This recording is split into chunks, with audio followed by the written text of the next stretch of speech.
Hemos visto hasta este momento de qué forma la ciencia en los últimos 2 siglos, para hacer un breve resumen, podríamos decir siglo XIX y siglo XX, ha tratado de dar respuestas, por ejemplo, al origen del universo. Han fracasado completamente, porque la ciencia jamás podrá darnos la respuesta científica de cuándo comenzó el universo. Porque para que sea científico, tiene que ser repetitivo, tiene que ser demostrable. ¿Verdad? En un laboratorio, el científico observa los fenómenos y se tienen que demostrar en tubos de ensayo, etcétera, etcétera. Y el científico simplemente es guiado por las leyes, que vamos a ver más adelante, que rigen el universo. Vamos a ver quién estableció esas leyes y esas fuerzas o poderes que existen. Entonces, vino el siglo XX, y el siglo XX fue la explosión del conocimiento, donde pues brincamos después de casi más de 5.500 años del burro al motor de gasolina. En 1903 los hermanos Wright hacen la primera tentativa de volar. 1905 el primer carro modelo Ford, diseñado por Henry Ford, que corría a 25 kilómetros por hora. 1929 se descubre la penicilina. En el 45 se bombardea el átomo, el uranio 235 produciendo la fisión nuclear. En el 69 alcanzamos la luna. Vienen los 70 con la transmisión espacial satelital, donde lo que pasa en China ya se puede ver en México, lo que pasa en la Antártida se puede ver en el Polo Norte, y así vemos que hubo una explosión de conocimiento tremenda en el siglo XX. Y llegamos a los 80s, 90s con la invención del famoso celular. Ahora ya no son celulares, ¿verdad? Me acuerdo el primero era como un tabique en los 80, no sé cuántos se acuerdan ustedes, el primer celular era así un aparatote grandote con una antenota y tenías que traer la caja ahí en la cajuela de tu carro. Y bueno, fue una revolución que se hizo con el internet, la época cibernética, y ahorita ya una computadora de hace un año es obsoleta con los avances tan impresionantes que está teniendo la tecnología. Pero, a pesar de que hemos alcanzado en el siglo XX estos avances y estos descubrimientos científicos, lo más paradójico de esto es que en el siglo XX es donde aparecieron por primera vez en la historia el mayor número de ateos. Nunca en la historia había habido tal resurgimiento del ateísmo como en el siglo XX. Antes del siglo XX tenemos nosotros a Blaise Pascal, que era cristiano, tenemos a Maxwell, que era cristiano, tenemos a Isaac Newton, que era cristiano, Luis Pasteur, al mismo Alberto Einstein, que él dijo, ¿verdad?, que no se podía jugar a los dados con el universo, y de repente, ¿verdad?, surgió el siglo XX que ensoberbeció al ser humano. Entonces, la ciencia, pues no ha podido definir, ¿verdad?, cómo puede realmente, qué respuestas dar al origen del universo, al origen del ser humano, y se han inventado teorías, que venimos de chita, que venimos de los animales, de un proceso de selección natural y que evolucionamos, como lo vamos a ver más adelante, de una sola célula, de una menjurje ahí que hubo de químicos, y ahí explotó todo y ahí surgió la vida. Pero antes de que Jesucristo regrese, que ya se escuchan los caballos del Apocalipsis en el cielo, la Biblia profetizó en Daniel 12, versículo 4, que el conocimiento aumentaría y que los entendidos iban a entender. ¿Qué cosa es lo que vamos a entender? Que mientras más cerca estemos de la culminación de la historia humana, más luz vamos a tener para entender los misterios que están escondidos al empirismo. ¿Qué es el empirismo? Es la filosofía que trata los ateos y que dicen: yo no creo lo que no veo, lo que no oigo, lo que no huelo o lo que no siento. El empirismo habla de una limitación del mundo que nos rodea invisible. Entonces, los ateos basan toda su filosofía y sus creencias en el empirismo. Yo, si no lo oigo, si no lo tiento, si no lo veo, no lo creo. Entonces, esta limitación que tienen ellos les ha impedido entender que estamos rodeados de un mundo invisible, espiritual, con entidades reales que existieron antes que nosotros y que solo, desgraciadamente para ellos, porque no consideran la revelación bíblica, para ellos es obsoleto creer lo que la Biblia dice. Pero conforme nos vamos acercando más y más a la culminación de la historia, ahora los mismos ateos como Richard Dawkins, que fue uno de los principales ateos que han dirigido en los últimos años el ateísmo, han comenzado a convencerse de que realmente hay cosas en la Biblia que la ciencia no puede explicar y que cuando se descubren, la Biblia lo decía con siglos de anticipación. Y acaban poniendo en sus bitácoras y la Biblia tenía razón. Entonces, esta serie que estamos nosotros analizando, La invasión de los ángeles caídos, es una serie en la que estamos tratando de demostrar que en el mundo en el que tú y yo vivimos existen construcciones, existen edificios que era imposible que los seres humanos los hubiéramos edificado. ¿De qué estoy hablando?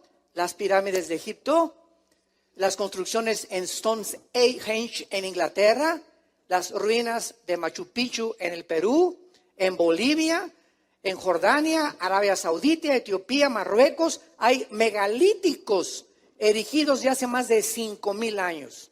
¿Qué es un megalítico? ¿O cuáles son las piedras megalíticas? Mega en el griego es enorme o grandísimo. Estamos hablando de construcciones de piedras de más de 100 toneladas de peso. Que hace 5,000 años era imposible, no tenían ni las grúas ni la capacidad de montar las piedras como las encontramos y lo hemos venido desarrollando y describiendo, y que era imposible que sin calculadora, sin computadora, sin calendarios pudieran los mayas, por ejemplo, haber podido realizar el calendario lunar y el calendario solar de 365 días, y sin que ellos hayan tenido absolutamente ningún conocimiento, ni hace 6,000 años que eran granjeros y que eran rancheros, pudieran haber tenido los instrumentos que están azorados los científicos del siglo XXI y que no entienden cómo pudieron estas construcciones llevarse a cabo. En la conferencia anterior estudiamos las pirámides, se las recomiendo. La conferencia anterior, las pirámides de Egipto, las de Machu Picchu, piedras de 150, 200 toneladas cortadas como mantequilla cuando ni sierras de punta de existían. Las pirámides de Egipto unidas las piedras y no ensamblaron. ¿Cómo pudieron cortar piedras de granito?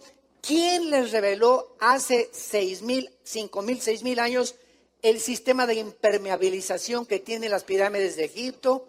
¿Por qué están orientadas todas hacia el cielo y a los 4 puntos cardinales y a los símbolos del zodíaco? ¿Qué es lo que está pasando? Que al mismo tiempo que las pirámides de Stonehenge en Inglaterra y las de Perú, de Machu Picchu y las de México, ¿cómo es posible que se hayan puesto de acuerdo en hacer las mismas edificaciones, con las mismas piedras, con las casi similares construcciones, si no había WhatsApp? No tenían internet, no tenían manera de comunicarse. ¿Cómo es posible que hayan podido hacer lo mismo en diferentes partes del mundo? Esta coincidencia no es accidente. Y vamos a ver pues entonces que detrás de todas estas cosas existe un mundo invisible que la Biblia nos revela de ángeles caídos, que están en la tierra todavía actuando y que hace 4,000, 5,000 años pudieron transmitir este conocimiento a los seres humanos, y que ahora estudiantes de los famosos ovnis dicen que fueron extraterrestres. Y por algún lado tienen razón, porque los ángeles caídos sí son extraterrestres, pero no son los extraterrestres que están imaginándose los que están por aquí metiéndose, y que de Plutón o de Júpiter, etcétera, etcétera, sino que son seres invisibles que existieron antes que nosotros, con el único propósito de engañarnos a nosotros. Dejaron la huella en este mundo. ¿Por qué? Porque antes de que el hombre existiera aquí en la tierra, este planeta fue habitado por ellos. Antes de que Dios recreara en el versículo 3 del Génesis capítulo 1 la recreación, en el primer versículo es la creación bara de la nada. Elohim bara, Bereshit Elohim bara a Samayim Haeretz, dice en el hebreo. En el principio Dios creó, y la palabra crear es bara con B grande, que es de la nada. De la nada Dios hizo, lo confirma Hebreos 11:3, porque las cosas que se ven fueron hechas de lo que no se veía. Ahí está la creación original de todo el universo. Pero en el versículo 2, algo sucedió, que la tierra fue cubierta por agua, se oscureció, estaba en un estado de desolación caótico, que tuvo que intervenir el Espíritu Santo. Y en el versículo 3, Dios hace aparecer de las tinieblas la luz. Hágase la luz, la energía. Pero ya existía el sol, ya existía la luna, no fueron creados en el tercer versículo, fueron ya puestos y fueron puestos en marcha, en acción. Entonces vemos que antes de nosotros había una creación angelical. Y esto lo comprueban todas las páginas del Nuevo Testamento. Por ejemplo, en Job 28 dice la Biblia que los ángeles, cuando estaba Dios midiendo la tierra de una forma radiométrica y estaba calculando el punto entre el polo norte y el polo sur, Dios, y la circunferencia que tenía que tener la tierra y la velocidad que la tierra necesitaba para que hubiera vida y pudiera girar en 24 horas y en 365 días alrededor del sol, y la distancia que tenía que tener la tierra exactamente del sol para que hubiera vida, y la necesidad que hubiera 4 estaciones, y la combinación de gases de oxígeno y nitrógeno que necesitamos para respirar, y porque es el único lugar en nuestra Vía Láctea donde hay oxígeno, aunque digan, se descubrieron 7 planetas y parecidos a la Tierra. ¿Y qué? No hay oxígeno. Estamos esperando salirnos del planeta hermosísimo que Dios nos hizo para con algún día la esperanza. Pues es que ya no veas tanto la guerra de las galaxias. Y todavía mantenemos ese sueño utópico. Vamos a conquistar el universo, cuando el mismo Alberto Einstein lo negó y lo dijo. La velocidad y el tiempo impedirán que el hombre salga de la Tierra. Porque si un astronauta sale, ya no vamos a aspirarnos a Saturno y Plutón y otras galaxias y las estrellas. Vamos nada más hasta Marte. Para que un hombre salga a Marte y regrese, no podría regresar porque en el universo el tiempo no existe. Y si un astronauta de 30 años saliera de la Tierra hacia el universo o hacia Marte y tuviera 30 años de edad y la esposa 25 años de edad, cuando él regresara a la esposa le doblaría la edad por la cuestión del tiempo y tendría que viajar a la velocidad de la luz 300,000 kilómetros por segundo para poder llegar, y tardaría más de 10 o 15 años luz para poder realizar el sueño utópico. Yo le llamo marihuano de los seres humanos. Vamos, antes de entrar a Génesis, ver rápidamente en Hechos capítulo 17 lo que el apóstol Pablo les reveló a los intelectuales filósofos de la época de oro de la filosofía griega. Y esto me encanta porque hace algún tiempo tuve la oportunidad de dar una conferencia. Bueno, he dado varias ya de ellas, a estudiantes de filosofía. Y una de las cosas más importantes, y una de las cosas donde tú dejas así a la gente, como decimos, sin palabra, es la pregunta que siempre les hago. ¿Ustedes creen, les digo a los estudiantes de filosofía del siglo XXI, ustedes creen que los filósofos del siglo XX, estamos hablando de Carlos Darwin, vamos a agregarle a Sigmund Freud también, Richard Dawkins, Jean-Paul Sartre, Bertrand Russell, Samuel Harris, todos estos filósofos Carlos Sagan, el astrónomo del siglo XX, ¿ustedes creen que los filósofos y los científicos ateos del siglo XX eran más filósofos y más inteligentes que Sócrates, Demóstenes, Platón, los del siglo de oro de la filosofía griega, y se quedan todos. ¿Me podrían nombrar ustedes a un filósofo? Diga, como decimos en México, tráeme tu gallito giro. ¿Quién es la persona, filosóficamente hablando, que más admiras y que más haya podido penetrar en el mundo del intelectualismo para compararlo con Platón, con Sócrates o con Demóstenes? Y se quedan, ¿verdad? No hay ningún pensador del siglo XX ni XXI que se pueda comparar con los filósofos del siglo de oro.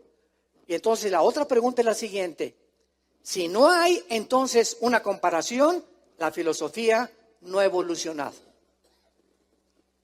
La filosofía continúa en la búsqueda de la verdad, sin poder llegar a ninguna conclusión. Pero lo más trágico de esto, que en la desesperación de la filosofía, llegan a la conclusión que se llegó en el siglo XX, es que todo es relativo. Dios mío santo, hemos llegado a concluir por lo menos que no existen las verdades absolutas. Todo es relativo. Mira, lo que es verdad para ti, para mí no es verdad. Si para ti ser homosexual es bueno, para mí es malo, entonces respétame porque esa es mi forma de vida. No hay nadie que nos diga que tú eres mejor que yo o que tú eres mejor que yo. Si los nazis en la Segunda Guerra Mundial asesinaron a más de 8 millones de judíos, es porque ellos obedecían la política nacional socialista hitleriana, y entonces no somos menos malos que los hindúes, ni menos malos que los ISIS, ni menos malos que... Cada quien tiene su manera de ver el mal y el bien, y lo que es bueno para unos es malo para los otros. Imagínense que a esta conclusión el hombre ha llegado en el siglo XXI. Increíble. O sea, nunca el ser humano se había atarantado tanto, ni confundido tanto como se encuentra en el siglo XXI. Y como consecuencia, porque las ideas siempre tienen consecuencias, las ideas no crean, no, las ideas tienen consecuencias. Y como las ideas tienen consecuencias, nos encontramos al borde de una tercera guerra mundial. Nunca en la historia se había almacenado el poderío nuclear con el cual se está volviendo a rearmar el mundo como en los últimos 10 o 15 años. Más ahorita en esta administración norteamericana con el nuevo presidente. Nunca habían vuelto otra vez a desempacar los tratados de prohibición que hicieron nucleares hace algunos años, y ahora ya no respeta nadie, nada, ni hay un policía en el mundo que le diga a Norcorea: ya no mandes misiles de pruebas al mar de Japón, ni tampoco no hay nadie que le diga a Putin: ya no avances por favor a Lituania y Estonia, ahí cálmate ahí, no vais a atacar Europa. Ya no hay nadie que pueda frenar a nadie. Nos encontramos en un mundo agresivo y violento, donde estamos a punto, es como una olla hirviendo que está a punto de explotar. Y el conocimiento y la ciencia y los descubrimientos arqueológicos y científicos, ¿de qué nos sirvieron? Jesús, María y José y el burrito que los acompaña. ¿De qué nos sirvió toda esta cosa que nos ensoberbeció? No, la ciencia, y vamos a alcanzar el mundo y vamos a resolver los problemas de la humanidad que van más allá de nuestra capacidad. Y hemos hecho el ridículo como seres humanos, como filósofos e intelectuales, por la soberbia del corazón humano. Un mundo ensoberbecido. Un mundo que le dice: no te queremos, Dios.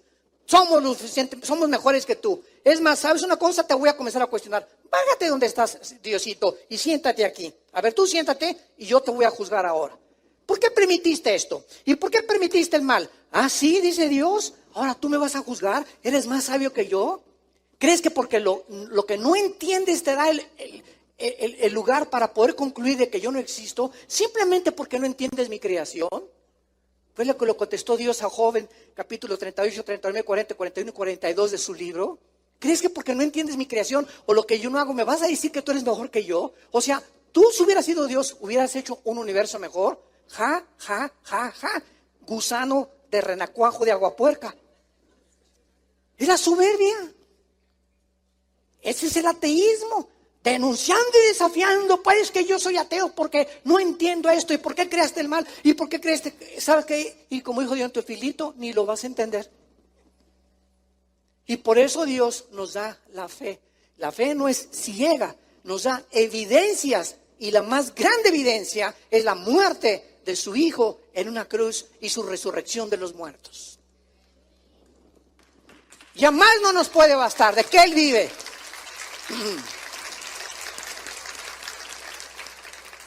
En Hechos 17, el apóstol Pablo llega a Atenas, en el siglo de oro de la filosofía. Y ahí se juntaban los griegos a pensar, y siempre que había alguien que tuviera alguna nueva perspectiva de la vida o alguna nueva forma de pensar, lo invitaban a un lugar que se llamaba el Areópago, en Atenas. Y era como un montecito así, ¿verdad? Porque nunca en la historia se ha distinguido el pensamiento humano como la época del siglo de oro, en la que se dedicaron a pensar y a pensar profundamente en muchas cosas que traspasan nuestra capacidad y nuestra limitación que Dios nos dio. Y dice el versículo 17, versículo 22, Pablo, porque pasó por Atenas Pablo, puesto en medio del Areópago, les dijo: varones atenienses, en todo observo que son ¿qué? Lo primero que Pablo distingue y observa era la increíble religiosidad de estos grandes pensadores que no eran ateos. Y lo más interesante de la palabra que se usa en el griego aquí, religiosidad, que es desdidai, monasterios, es miedo a los demonios. La palabra religiosidad significa temor a los demonios en el griego. En todo observo que ellos no lo entendieron, que tienen ustedes espíritus que los han llevado a qué cosa, a tratar, vamos a seguir leyendo, y dice Pablo, porque pasando y mirando vuestros santuarios, hallé un altar en el cual estaba esta inscripción: al Dios no conocido, al que ustedes adoran, pues sin conocerle, es a quien yo les anuncio. Pablo entra al Areópago y ve que por todos lados había altares de los griegos. ¿Saben ustedes lo que es un altar? Ahorita actualmente, desgraciadamente, se está volviendo otra vez en muchas iglesias la costumbre de pasen al altar y creen que el altar es venir a hincarse aquí. ¿Sabes una cosa? La palabra altar significa, apúntalo, el lugar del sacrificio. Y bajo el Nuevo Testamento ya no hay altares más que el que traes tú y yo en el corazón. Ahora, el sacrificio ya fue hecho por Cristo en la cruz. Y si lo queremos adorar, lo adoramos en el altar de nuestro corazón. Ya no hay ningún altar donde podemos decir a la persona, pasen al altar. ¿Por qué? Porque el altar ahora está dentro de nosotros. Así como Dios no habita en templos hechos por manos, ni le llamemos jamás, vamos al templo. ¿Cuál templo? El templo está dentro de ti. Esto es un edificio nada más, y puede ser un cine, puede ser un club deportivo, puede ser este lugar donde nos reunamos. La iglesia somos nosotros, no los edificios, como lo vamos a ver en el mensaje de Pablo, bajo el Nuevo Testamento. Entonces los griegos habían levantado un altar, por lo menos eran honestos, al Dios desconocido. O sea, los griegos decían, pienso, luego existo. Existo, luego vivo. Vivo, tiene que haber una causa, porque de la nada no sale nada. Si mi existencia tiene que tener una causa, a todo efecto hay una causa, y si esta causa no soy yo, tiene que estar fuera de mí. Y los griegos no tenían la revelación de Jesucristo. Para eso Dios mandó a los apóstoles a todo el mundo antiguo, el Asia Menor y Europa, a dar este mensaje. de que ese Dios que la gente adora en las religiones, los hindúes, los musulmanes, somos incorregiblemente religiosos a través de la historia y adoramos lo que no sabemos, y si no tenemos un Dios, levantamos una piedra y le hacemos una forma humana, o agarramos madera y comenzamos a cortar madera y hacemos un ídolo de la madera o del yeso, del cemento, y después de aquello que hicimos con nuestras manos nos hincamos a adorar obra de nuestra propia creación. Imagínense nada más. Y ahí están, ¿verdad? Santos que levantamos y estatuas y ídolos que levantamos. ¿Quién los hizo? Los hicimos nosotros. Monumentos e ídolos que tienen ojos y no ven, tienen oídos y no oyen, no caminan. No hay espíritu dentro de ellos. Y ante ellos nos hincamos a adorarlos porque ignoramos quién es el verdadero Dios y Padre, creador del universo, Padre de Jesucristo, que se reveló en las Sagradas Escrituras que se llaman la Biblia, que tienes tú y que tengo yo. Gloria a Dios, bendito sea el nombre del Hijo de Dios, que nos ha revelado su voluntad.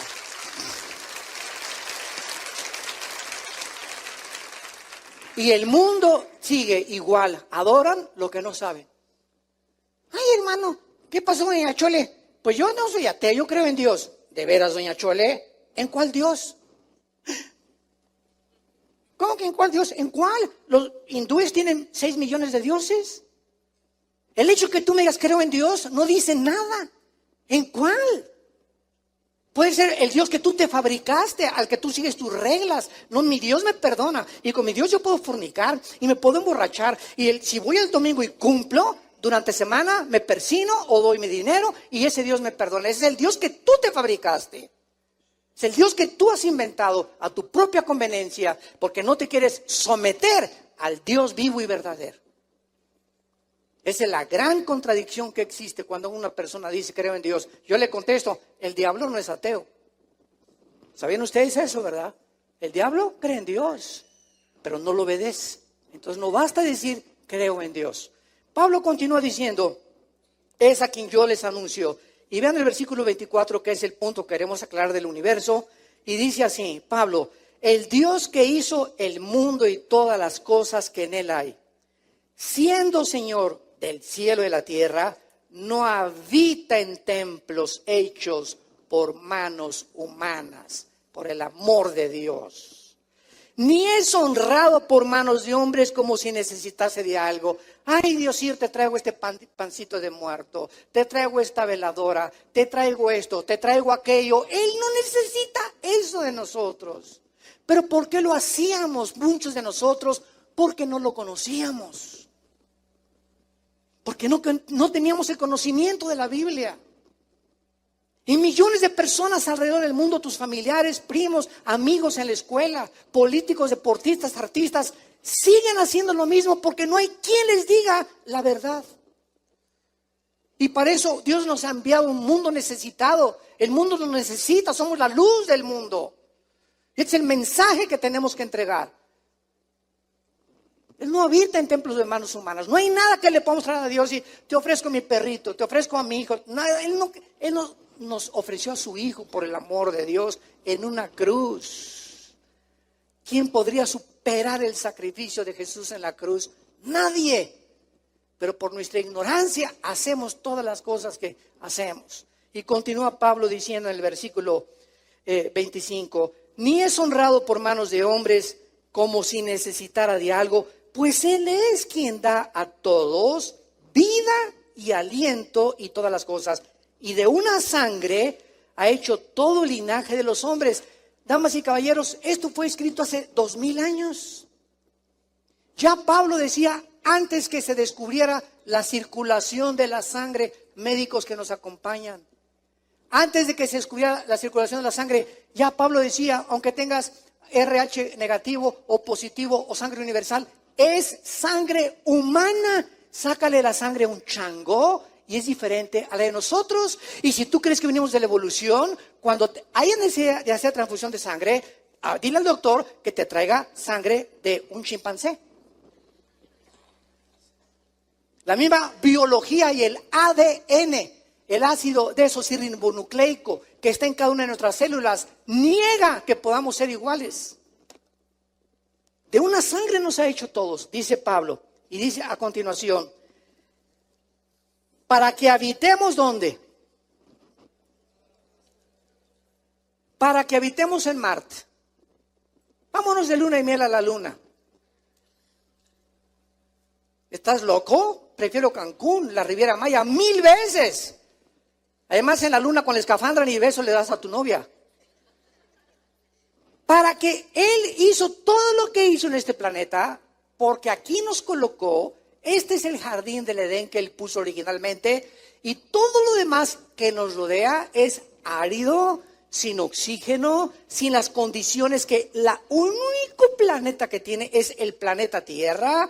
Bellísimo, con cascadas, con mares, con aire, con oxígeno, con ríos, con vegetación, con pájaros incomparables de miles de colores, con escenas increíbles, con bosques, con jardines, y toda esta casa que Dios nos hizo para habitarla, porque nos ama, la convertimos en un basurero.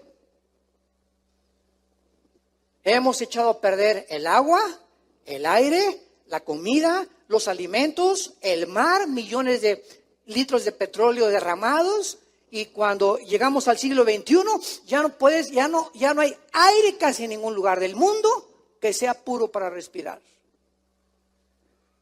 Y después, Dios las guerras, y Dios esto, espérame tantito, nosotros somos los responsables de lo que hemos hecho con el mundo.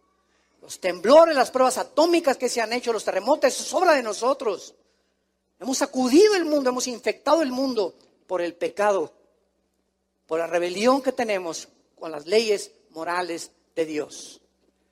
Dios hizo el mundo para que habitáramos en él. Y dice el versículo 26 al final, y nos ha prefijado el orden de los tiempos y los límites de nuestra habitación. Dios hizo el mar, y dice el libro de Job que Dios le dijo al mar, hasta aquí llegas. ¿Por qué el mar, señores ateos científicos, no se viene sobre el mundo? Increíble que la ola y se regresa. Y viene la ola y se regresa. ¿Por qué no se viene toda esa masa impresionante de miles de millones de toneladas de agua sobre la tierra? ¿Qué es lo que detiene al mar? Dice la Biblia, Dios le prefijó el orden al mar y le dijo, hasta acá llegas. Y nos prefijó el límite y nos dijo, aquí van a vivir, pero como estamos, nunca, dice el dicho, ¿verdad? Nadie aprecia lo que tiene hasta que no lo pierde. Ya estamos hartos del mundo, ya estamos hartos de Monterrey y Guadalajara y todo este smog y Shanghái y la China, esto y el otro, y guerras por aquí. Y vámonos al espacio. Y comenzamos a soñar sueños marihuanos. Vámonos a la Marte, sí, los extraterrestres y los platillos voladores van a venir a rescatarnos. Y comenzamos a inventar imaginaciones, tratando de escapar de un Salvador que nos hizo a su imagen y semejanza, porque no queremos reconocer la soberanía y la sumisión que necesitamos tener a Dios. Pues la Biblia hace 2000 años estableció que el hombre nunca conquistaría el espacio. Llegamos a la luna, hicimos pininos y mandamos naves por aquí, por allá, esto y el otro, regresan y se desaparecen. Y además, para terminar este tema, el día que el hombre llegara a Marte, suponiendo que llegáramos, o que llegáramos a Mercurio, que llegáramos a Venus, los más cercanos, ¿saben ustedes cuál sería el propósito y la razón por la cual los países quieren llegar a estos planetas? Siempre con motivos bélicos. Poner desde allá un cañón apuntando a la Tierra. Y allá arriba, si llega el de Corea del Norte, a ver, chinitos, a todos ustedes allá abajo. Ahora, desde aquí tengo el poder, en el momento que no se sometan a mis demandas y comience el chantaje, desde aquí me los echo a todos. Y pondría al mundo de rodillas, fuera esa nación u otra nación, pero siempre habría la capacidad humana y la tendencia humana de dominar y controlar el mundo. Y lo dijo Jesús: los hombres y los gobernantes se enseñorean de las naciones y os oprimen, mas el Hijo del Hombre ha venido para servirlos y dar su vida en rescate por muchos. Entre ustedes, nosotros, los que estamos comenzando a conocer la verdad, no debe ser así. Entre ustedes, el más grande es el que le lava los pies a los demás. Entre ustedes, el más grande no es el que es servido, sino el que se convierte en siervos de los demás. ¿A cuánta gente tú como cristiano sirves? ¿A cuántos orfanatorios vas una vez al mes? ¿A cuántos asilos abrazar a los viejitos? ¿Cuánta gente pasando? Ahorita veníamos aquí a la iglesia y cuántos niños pobres, niñas de 6, 7 años así, chamuqueo, con paletitas, me compro una, quítate chamaca. ¿Y cuántos? Una limona, 5, 10 pesos. ¿Qué son 5, 10 pesos ahorita para una muchacha así? Ni siquiera puedo comprar un refresco, ni un medio litro de leche. Pero ya tenemos un corazón tan cerrado que ya no nos interesa nada más que nosotros y nuestros propios intereses. Y ese es el peligro del cristianismo, que nos convertamos en robots, donde perdamos ya los sentimientos y el corazón de Jesús por las almas. Y comencemos a ir para nosotros nada más.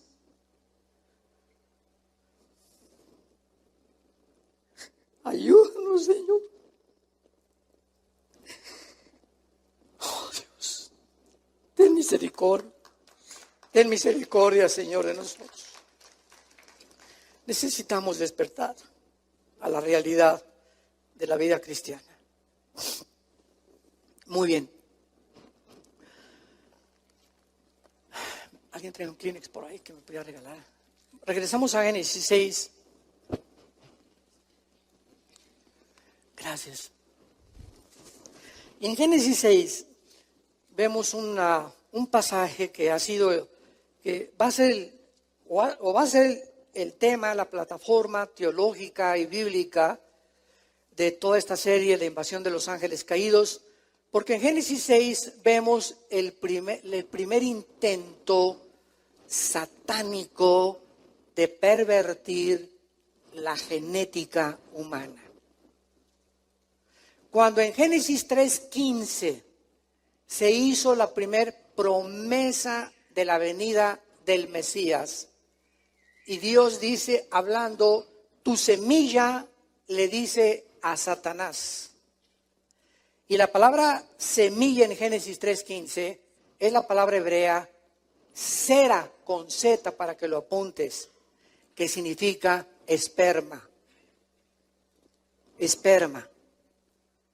Tuvieron que pasar casi 6,000 años o 5,500 años hasta que se comenzó a descubrir el ADN, y después el doctor Watson y el doctor Crick en 1954 descubrieron la hélice del ADN para descubrir que en cada una de nuestras células tenemos una información codificada que contiene toda la información de nosotros. Pasaron casi 5,500, 4,500, 5,000 años para que se entendiera este versículo.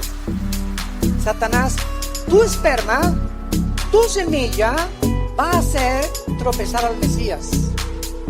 Pero el esperma del Mesías, la semilla del Mesías, te herirá en la cabeza y acabará contigo. Y lo interesante en Génesis 3:15 es que esta promesa, hablando genéticamente, descubrimos en el mundo de la ciencia y de la medicina que la mujer no es la que trae el esperma, ¿correcto? El esperma lo trae el hombre. La semilla la trae el hombre. La mujer recibe en su óvulo el esperma del varón. Viene la unión de los 26 cromosomas, 23 cromosomas con 23 cromosomas de la mujer, del esperma del hombre y la mujer. Se unen para formar un cigote en la fertilización y viene la vida humana. Dios sopla, ¿verdad?, el espíritu dentro del ser humano. Entonces es impresionante porque ¿cómo podía profetizarse que sería una mujer la que tendría la semilla? Pasaron los siglos y Dios le revela a Isaías capítulo 7 que cuando el Mesías apareciera, pasaron tantos siglos para que se comenzara a entender que la madre del Mesías no iba a ser una mujer normal. Más bien, el nacimiento del Mesías no iba a ser como tú y como yo. El Mesías que viniera al mundo iba a nacer de una mujer virgen. ¿Por qué? Porque la sangre humana se encontraba contaminada por lo que la Biblia llama el pecado. Marx le llamó la lucha de clases. Shakespeare, el defecto trágico. Carlos Darwin, la evolución o el problema de las especies. Sigmund Freud, el medio ambiente o la sexualidad. Todos han tratado de buscar cuál es el problema humano. Pero la Biblia nos muestra que es el pecado. Nacimos infectados por una maldad impresionante en el corazón, y por eso los niños desde chiquitos los ves ya manifestando que no les enseñan nunca a portarse mal. Les enseñamos a los niños ¿a qué?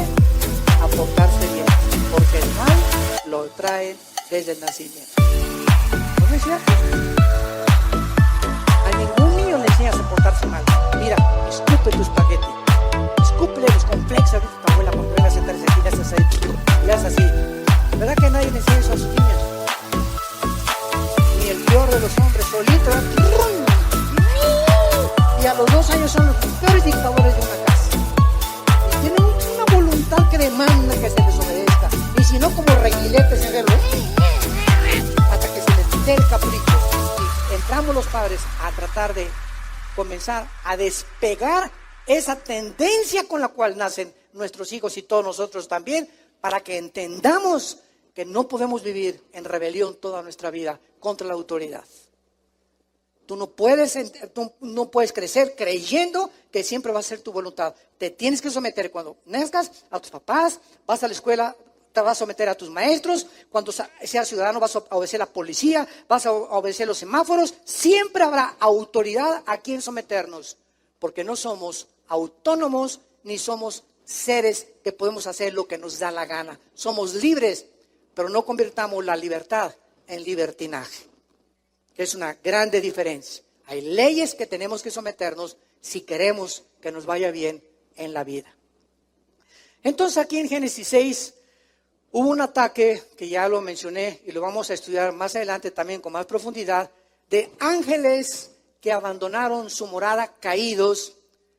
De alguna manera alteraron la genética de las mujeres, y como consecuencia y resultado de esta unión angelical con las mujeres humanas, no sabemos si fueron relaciones como tú, como mi esposa y yo tenemos, o como los que estamos casados. No sabemos qué tipo de mezcla hubo ahí. Lo único que sabemos ahora, en el siglo XXI, es que Satanás tiene el poder de entrar al cuerpo humano y alterar los nervios ópticos, alterar mis oídos. Se pueden meter 6,000 demonios al cuerpo de un ser humano, a sus músculos, y darle fuerzas como las de Sansón. Pueden entrar y alterar tu ritmo cardíaco. Pueden entrar a tu estómago y descomponer tus intestinos. Pueden entrar a las neuronas, a los billones de neuronas del cerebro, y desconectar ciertos alambres para producir en un ser humano desórdenes mentales, psicopatías, esquizofrenias, neurosis, ataques de pánico. Tienen esa capacidad que no había sido estudiada por muchos siglos. Y si tienen esas capacidades, no tendrán también acceso al sexo, a alterar las relaciones sexuales y producir mientras una mujer tiene algo en su matriz, ¿verdad? Y en desarrollo, no podían alterar y convertir monstruos para nacer. Claro que sí, la Biblia nos los dijo hace miles de años. Como resultado, entre esta unión ángeles-mujeres, nacieron los Nepilim. Versículo 4. Había gigantes en la tierra en aquellos días. Esa palabra gigantes es Nefilim. En la otra conferencia que ahorita sigue, voy a hablar extensamente sobre ellos. Y estos gigantes medían 4 o 5 metros de estatura. Y tenían 12 dedos en las manos y 12 dedos en los pies. De acuerdo a 2 Samuel 21, Deuteronomio 2, Deuteronomio 3. Lo vamos a ver, Números capítulo 13. Eran monstruos que no pudieron haber venido del resultado de una unión natural entre un hombre y una mujer. Porque la otra teoría que existe, que eran descendientes de Set y que hijos de Caín, y por más que tú busques que un hombre es muy malo o una mujer mala, no produce durante tanto tiempo, durante 1000 años, de acuerdo a la Biblia, 1000 años los gigantes poblaron el planeta Tierra. Y estos monstruos, tampoco es coincidencia, eran los que cuando Dios le dijo a Israel, entren a Canaán, eran los que pusieron una barrera antes de que el pueblo de Dios entrara a Canaán, y los gigantes inspiraron temor en el pueblo de Dios. Y cuando Moisés manda a los espías a espiar a Canaán, ven a esos monstruos y regresan con Moisés. Números capítulo 13. No, nunca vamos a poder conquistar Canaán. Es imposible. Somos como langostas comparados con esos monstruos. Pero había 2 hombres, Josué y Caleb, que dijeron, sí podemos, con Dios todo lo podemos, que nos fortalece. Y por ese temor, esa generación no entró a la tierra prometida. Entonces no es coincidencia que eran los que se constituyeron en los enemigos más grandes del pueblo de Israel. Y cuando Dios manda exterminar a los refaítas, a los onsomitas, a los amorreos, a todas esas tribus cananitas, y dicen las gentes que no entienden, ¿cómo puede Dios haber exterminado en el antiguo? Un día que tuve un alegato con un ateo me sacó este argumento, ¿cómo puede Dios eso es un genocidio? A ver, ¿cómo puede mandar a exterminar todas esas cosas? Y le digo, si tú no entiendes detrás de una acción de Dios, la sabiduría que se encuentra en el Altísimo, pues vas a seguir igual diciendo, porque no lo entiendes, cómo Dios mandó matar mujeres y niños. ¿Y cuál es la respuesta? Que Canaán había sido contaminada genéticamente. Y Dios destruye con un diluvio, pero hasta los animales pervirtieron la genética, los ángeles caídos, menos Noé, sus 3 hijos, sus 3 nueras que fueron salvadas en el arca. Tenía Dios que limpiar la tierra por el beneficio de alguien que iba a entrar, y tenía que purgar completamente porque se iba a reproducir, y no hubiera durado 10 años la población humana.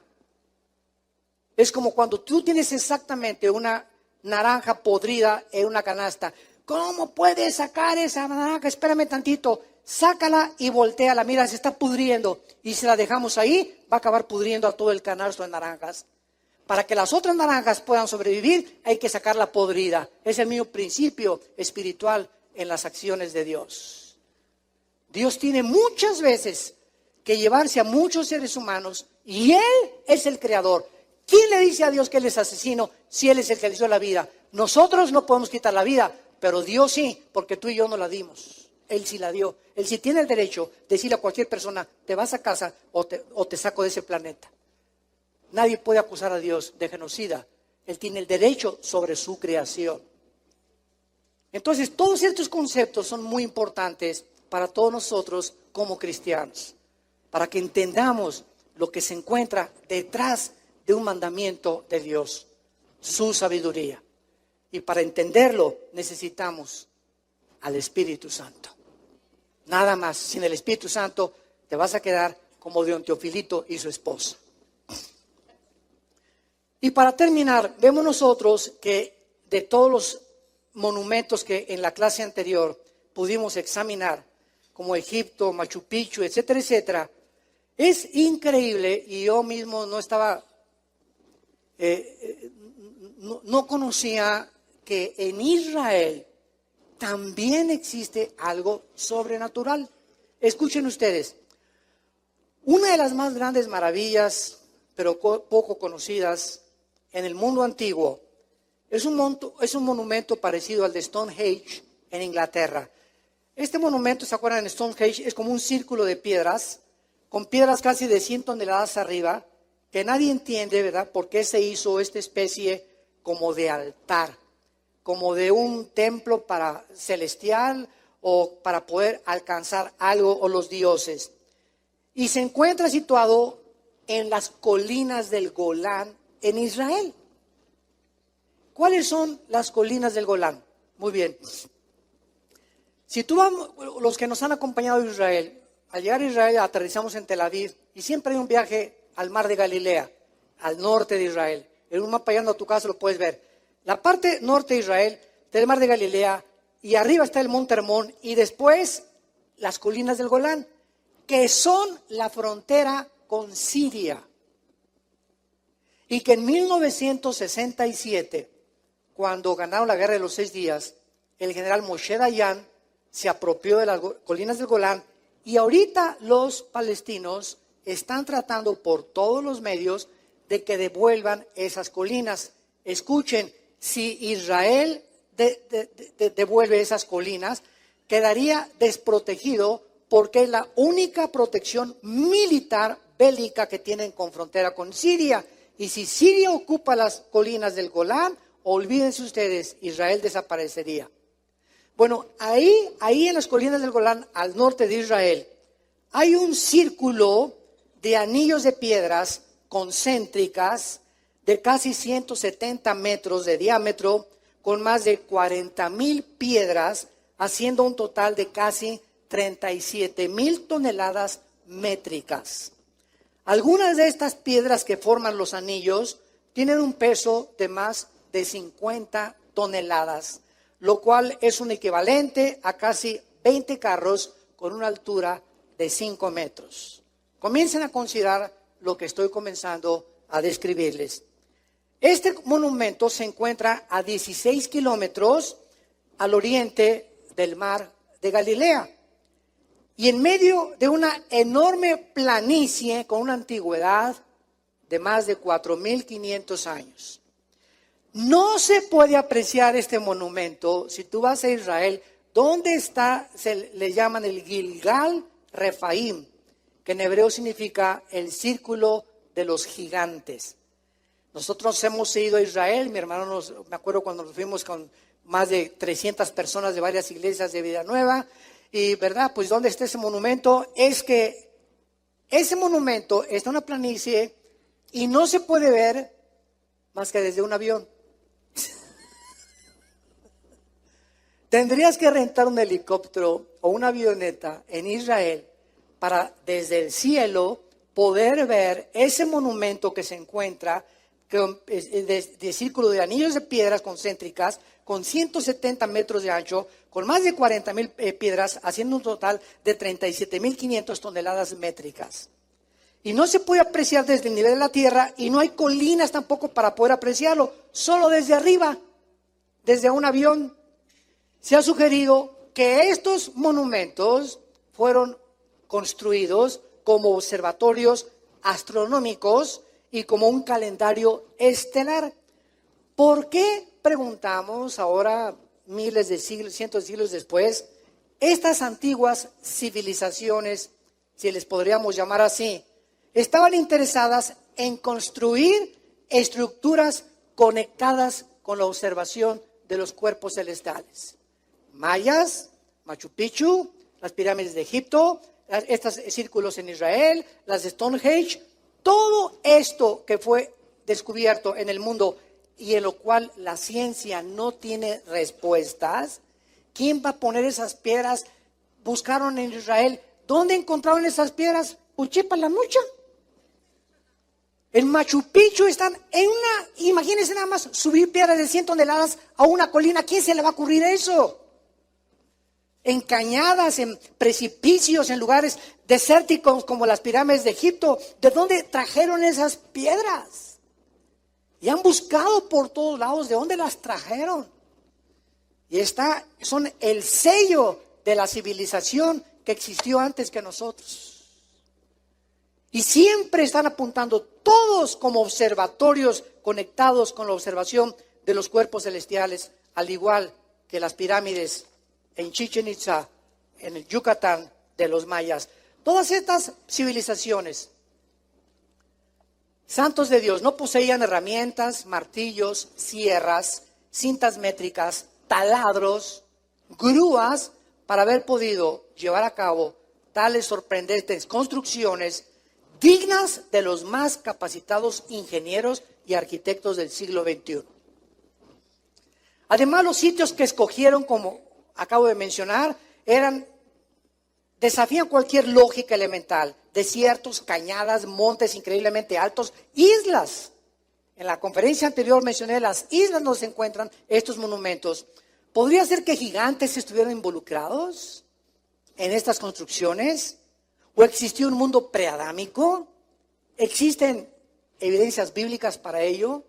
Que es de lo que se trata esta serie. ¿Por qué diversas culturas, que ahí está la muestra, poblaron este planeta en lugares diferentes geográficos y donde no había comunicación entre unas y otras, se pusieron de acuerdo para construir monumentos megalíticos? Si todas estas construcciones, pregunta, fueron edificadas por humanos, ¿qué estaban pensando al construirlas? ¿Cómo se pusieron de acuerdo viviendo con tantos miles de kilómetros de distancia, de distancia y de separación? ¿O acaso recibieron estos conocimientos de extraterrestres? ¿Será realmente todas las series que están saliendo de televisión, que están reconociendo por los arqueólogos? Y claro que ahora ya se conectaron con los extraterrestres. Y hay series de televisión, ¿verdad? Pero impresionantes en todas las History Channel y Disney Channel y todas esas cosas del Channel, están mandando arqueólogos y mandando arquitectos, y todos están coincidiendo, es que fuimos visitados, dibujos de gigantes en las piedras y todo, y pues sí, pues que chepa la bola. Fuimos visitados por los extraterrestres. Y además, ¿por qué esta insistencia en forma de pirámides, la mayoría, o de círculos y monumentos gigantescos? Algunos expertos quieren argumentar, ¿no? Pues esto fue en la época de piedra, en la época neolítica. Sin embargo, es lógico que si fue en esa época de piedra, solo había granjeros, por el amor de Dios, agricultores que estaban apenas aprendiendo a cosechar, a sembrar, a usar con trabajos el rastrillo, alimentar sus ganados y fabricarse ollas para cocinar. ¿Quién podría imaginarse hace 4.500, 5.000 años que la civilización del mundo, sin la tecnología del siglo XXI, pudieran haber hecho construcciones que superan las construcciones del siglo XXI, por el amor de Dios? Y todo esto nos lleva a estos misterios que la Biblia nos va a ir revelando cuando tú verdaderamente eres un apasionado por la verdad, amas a Dios con todo tu corazón, y comenzaremos a entender las cosas que la ciencia no puede ahorita contestar, pero que Dios le interesa que revelarnos el conocimiento de su voluntad, y que no nos quedemos en la ignorancia, que sepamos que servimos a un Dios inmenso, creador de los cielos y de la tierra, que los extiende como una cortina, y que todo el universo y los hoyos negros y las galaxias y las estrellas, que hay estrellas que son 1.000.000 de veces más grandes que el sol.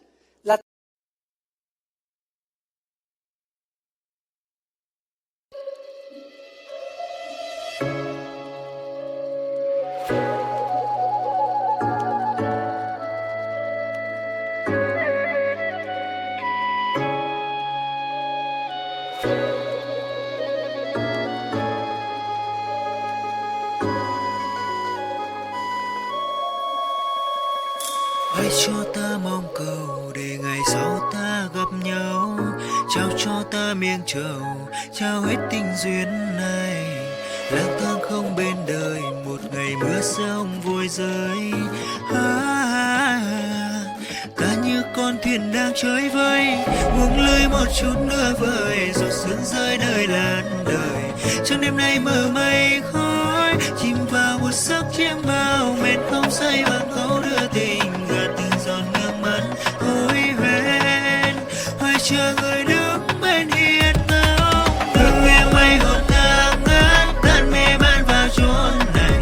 Em như mây vội trôi mát, kề tắm cát ta vẫn còn đây. Trong nhân gian nhìn ai thấu, mong sao duyên mình không cạn, mang theo bao điều lưu luyến.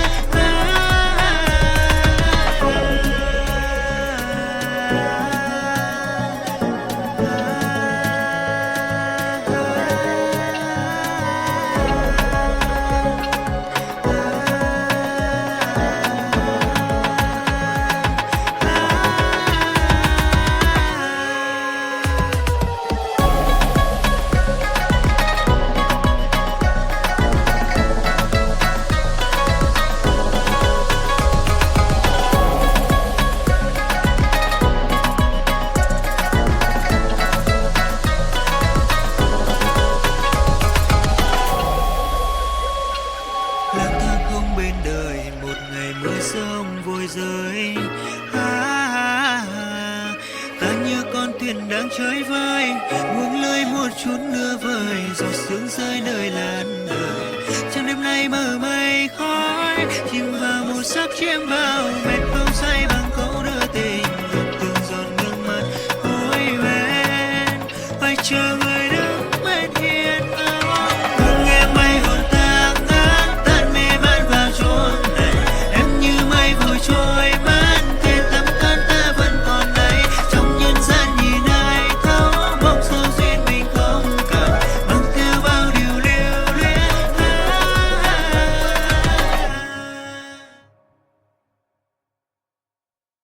Tierra cabe 1.000.000 de veces en el sol, así es el tamaño del sol.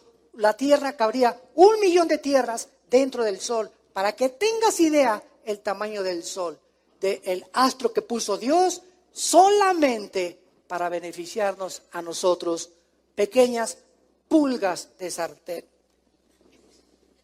que a Dios le ha revelado verdaderamente el conocimiento y le ha agradado revelarnos a nosotros los secretos que el mundo no puede conocer, porque cosas que ojos no han visto, ni oídos han oído, ni han subido en corazón de hombre, son las que Dios tiene preparadas para ti y para mí. Padre, te damos gracias por tu palabra en esta mañana.